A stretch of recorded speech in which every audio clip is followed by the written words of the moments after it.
Alright gang, LVD Sport back again. Been having a bit of an absence, but nobody cares about that, so I won't go into it. What I will go into is today's topic, the heavyweight main event tonight. We've got Dave Allen against Filip Hrgović. And let's be honest right out the gate, this is just another one of those extensive, exhaustive heavyweight fights being foisted upon us that we never wanted, never asked for, and never even wondered about. But guess what? We're getting it anyway. I mean, ask yourself, who the heck actually gives two shits about Dave Allen versus Filip Hrgović? Who also gives two shits about Rico Verhoeven versus Alexander Usyk? Who gives two shits about Anthony Joshua versus Christian Prenger, I hope that's his name, on pay-per-view? What an absolute indictment of the sport. Not only have these matchroom handlers got zero confidence in their top guys navigating their way past real elite heavyweights, but they also want to charge you premium pay-per-view prices for the privilege of watching it. It is disgraceful. The fact remains that the matchmakers probably have to undergo more effort finding these safe opponents for the likes of Joshua than the fighters actually do in dispatching them in the ring. The greed in this sport right now is completely unmatched.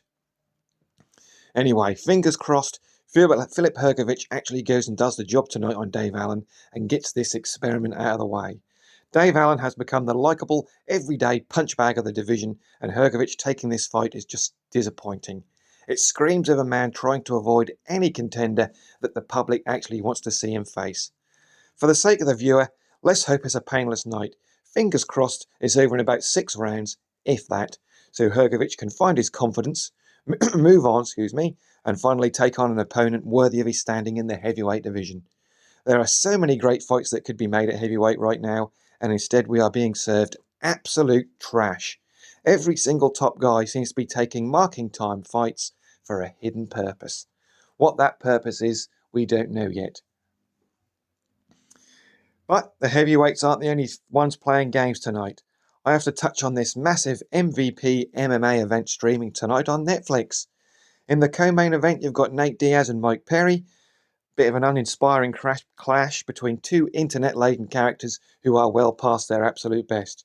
Sure, it's an easy fight to make. It creates a lot of social media interest, especially with those that live vicariously for other men, and it might even turn into a decent ugly brawl, but that's about all you can say for it.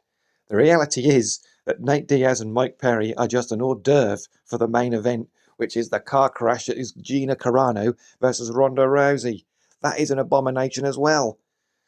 The entire main event is a manufactured experiment simply designed to rebuild the confidence and reputation of one fighter, in inverted commas, Ronda Rousey. They have literally plucked Gina Carano out of obscurity after almost a decade, maybe more, and have never even stepped inside a cage. And isn't it touching to know that Gina has undergone facial reconstructive surgery, pretty much so she could be seen on camera and get fed directly to Ronda Rousey? This is nothing more than a corporate confidence building exercise. You can see how bitter Rousey has been on the microphone during the build-up to the fight. She'd rather talk about other organisations and other fighters and other promoters rather than the opponents she's actually facing tonight. Why all the hugs, kisses and shaking of hands after the weigh-in? They're fighting each other. She doesn't take this challenge seriously. She knows as well as we do that Carano is going to mentally and physically collapse the second the opening bell rings. This whole event is just a marking time gimmick for MVP promotions. They've realised they can't sign any elite male fighters in either MMA or boxing of any renown whatsoever. So what do? They double down, sign a bunch of women fighters, give them an OnlyFans platform, glamorise the whole thing, and try to build interest through cynical marketing ploys rather than actual competitive fighting inside a ring or cage. They're hanging around as long as they can, trying to secure massive bags from streaming platforms.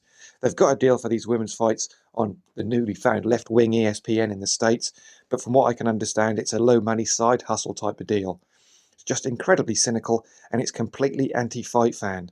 I'm sure the stadium tonight will have a raucous atmosphere, but tomorrow morning, every single fan who tuned in is going to be waking up looking around and saying, "What the hell did we just watch there?"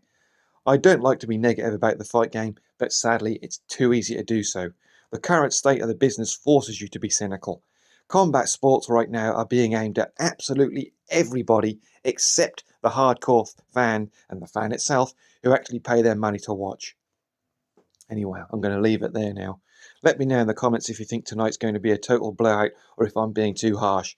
Like, subscribe, and I'll catch you next time.